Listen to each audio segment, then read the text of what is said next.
12 साल की बच्ची की दर्द भरी सच्ची कहानी रुला देगी आपको। गोरखपुर की रहने वाली लड़की एक शेर के चंगुल में आकर अपना पूरा जीवन बर्बाद कर देती है। आज ये दोबारा जीवन में आगे बढ़ने की कोशिश कर रही है। एक बच्ची जो जीवन में कई सपने संजोए आगे बढ़ रही थी। सब कुछ ठीक ठाक चल रहा था, सिर्फ अपनी पढ़ाई पर ध्यान देती और उसे ही अपने जीवन का सब कुछ मानती। माता पिता को भी अपनी बेटी पर गर्व होता। बेटी अभी जूनियर कक्षा में थी। उसकी एक कमी कह लीजिए या आधुनिकता का अहम हिस्सा बन चुका सोशल मीडिया से जुड़ना उसके जीवन की बर्बादी का कारण बन गया। वह नहीं जानती थी कि सोशल मीडिया के माध्यम से वह एक ऐसे वाहन से जुड़ रही हैं जो उसकी पूरी जिंदगी बर्बाद कर देगा।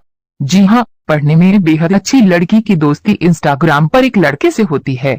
धीरे धीरे दोनों में बातचीत शुरू होती है।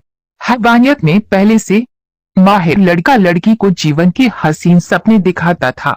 उसे विश्वास दिलाता है कि वो उस लड़की का सब कुछ है। लड़की भी इस हैवान की बातों में आ जाती है और पढ़ने लिखने की उम्र में इसके साथ जीवन जीने का निर्णय लेती है। वह नहीं जानती थी कि आज जो वह निर्णय लेने जा रही है उसके जीवन के साथ साथ उसके माता पिता की जिंदगी भी नरक बना देगा।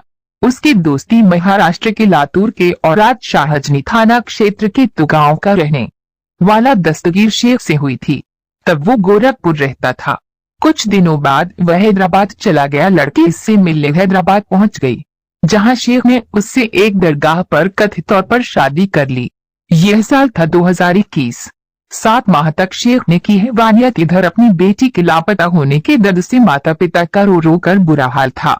पिता ने 24 दिसंबर 2021 को गोरखपुर की शाहपुर पुलिस को पूरी बात बताते हुए तहरीर दी। पुलिस ने छानबीन शुरू की और लड़की को 7 माह बाद शेख के चंगुल से मुक्त कराया गया। इस 7 माह में शेख ने लड़की पर तरह तरह के जुल्म किए थे। हैवानियत की सारी हदें पार कर चुका था। कई माह तक रही डिप्रेशन में इस दौरान लड़की 7 माह की गर्भवती हो चुकी है। यह परिजनों के लिए एक और बड़ी पीड़ा थी। लड़की पर भी इसका बुरा असर पड़ा और सदमे में चली गई। कई माह तक वह घर में कैद रही। मानसिक संतुलन सही करने के लिए इलाज कराना पड़ा। आज भी उस दर्द को याद कर रोती है। आज उस घटना को हुए लगभग 2 साल होने को हैं, लेकिन लड़की आज भी उन पलों को याद कर डर जाती है। परिजन उससे कभी उस बारे में बात नहीं करते हैं। जीवन को पटरी पर लाने का फिर से प्रयास कर रहे हैं। पिता ने की और उनसे अपील। पिता इस हादसे से बेहद दुखी हैं। वह कहते हैं, मत पूछिए इस बारे में, कैसे ये सब झेला। भगवान किसी के साथ ऐसा न करें।